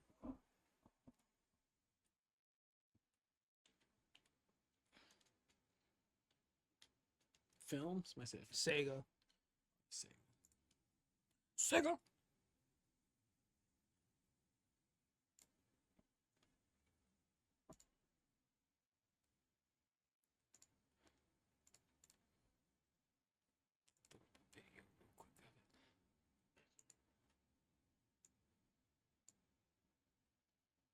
Yeah, so this one was pretty cool. Oh yeah, and it's still got that dun, dun, dun, dun, dun, where he goes up, he goes down. Oh, he got climbing ladders. Yeah. Come on, man, climbing ladders now. Yeah. Like how they explode. Yeah. We didn't really get much into gaming on this one, but I mean, honestly, right now, I've been looking at the mod situation for the Vita, so I got that I found a couple videos that are sound. Been looking on that DS Pico joint. That looks fun. Does it come with games loaded onto it or not? The DS joint? The Pico stuff. That I don't know, but I can always get the ROMs. I'm sure it probably. So like, when I modded the PSP and I got the GBA emulator, it came with like 7 games on it, preloaded. I want everything. It gave me Fire Red, Leaf Green. It gave me Ruby and Sapphire because those were it's just like it gave me some like very popular common choice emulations. It gave me Minish Cap, Legend of Zelda, couple other things like minor stuff like a Mario game. I can think of one of the Mario DS game or GBA games, and then I put Boost Fury and a couple other games on there. So sometimes you'll load the emulator and it'll just give you like How many gigabytes do you think is the whole entire Dreamcast library? Does AI know? Does AI know? I can look it up. Let me see. Dream.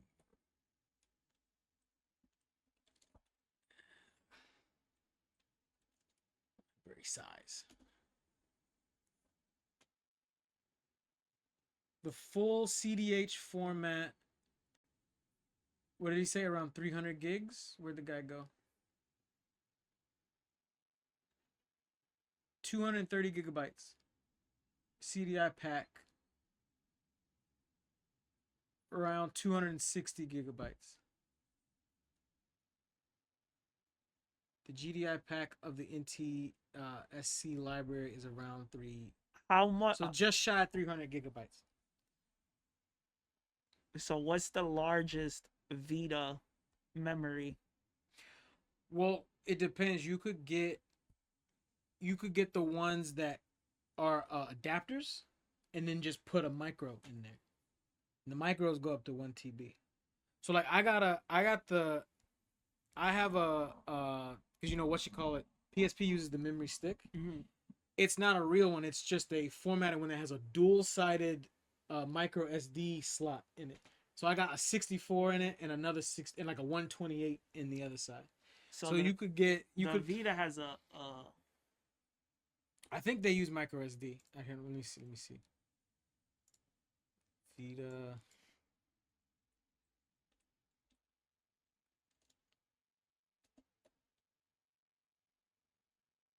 It uses Sony Vita memory card. You get a micro 95 cents AliExpress. That's it. that shit will. Put whatever the fuck you want in it. Nah, I'm not trusting. I'm not. Oh, trusting not. Let me see. Memory card adapter. Let's see. Amazon that shit probably. That's it. Put a 1 TB right in there. You're set for life. How much is a 1 TB micro SD? Like $200. What? Yeah, they're not cheap. Or like 100 something maybe. I don't know. Let me see. I'm thinking Express. My fault. Cause I've been looking at Express cards forever. Because the Switch can only take Express, and Expresses are more expensive, but they have a faster load rate. So the Express 1 TB is like $200, and I couldn't swing it, so I was like $100. $100. And you could do a regular because you're not loading like a crazy fast game. So a regular would be like what? But honestly, you don't even need. You could do a 512 because you just want the whole Dreamcast catalog, and then maybe what, a handful of PlayStation games and a handful of this and a handful of that. So you do the 512.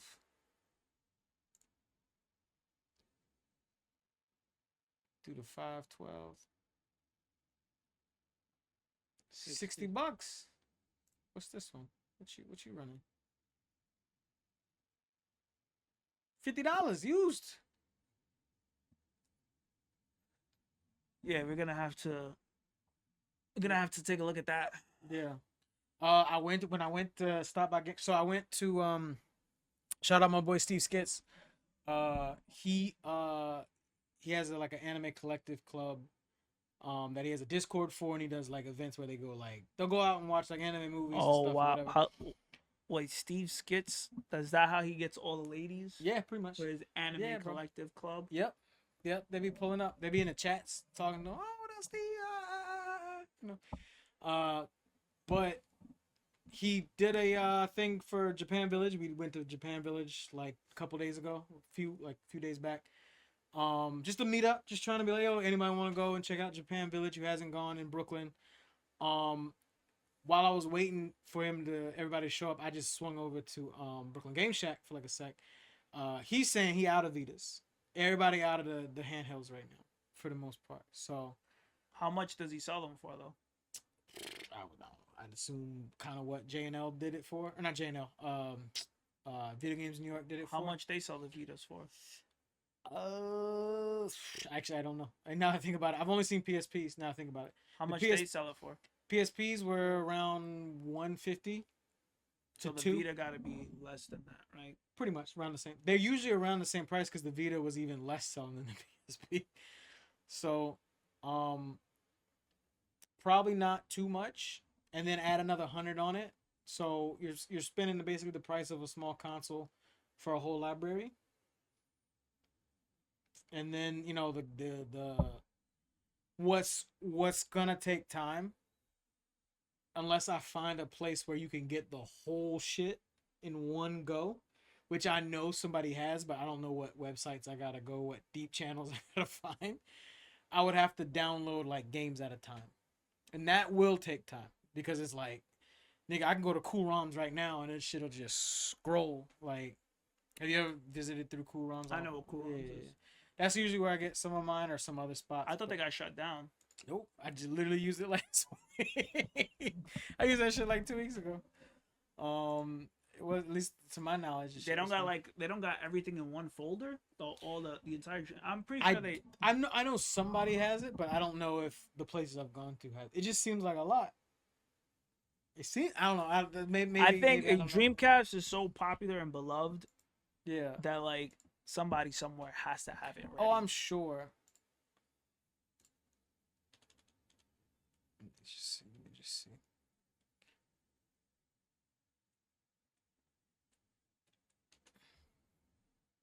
Archive is pretty good. Archive is pretty damn good, but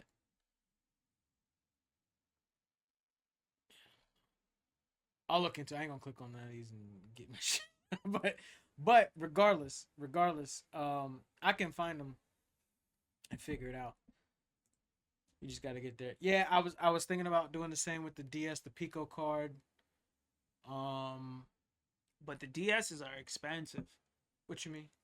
I was hearing that the DSs are expensive now. Oh yeah, well I got my hands on a few already. I have 2. Yeah, I have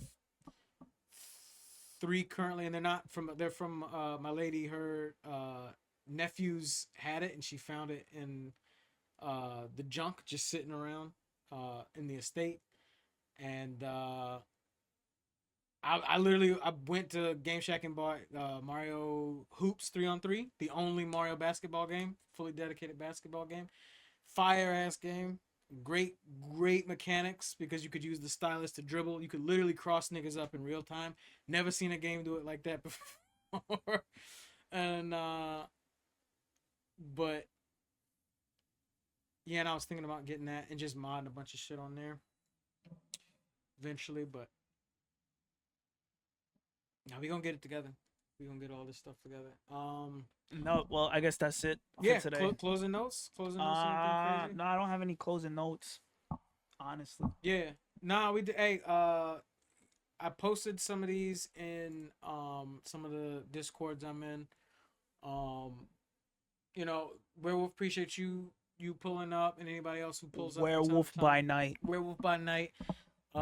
Just throw this in your random chat or your Discord randomly. Just like, yo, check these guys out.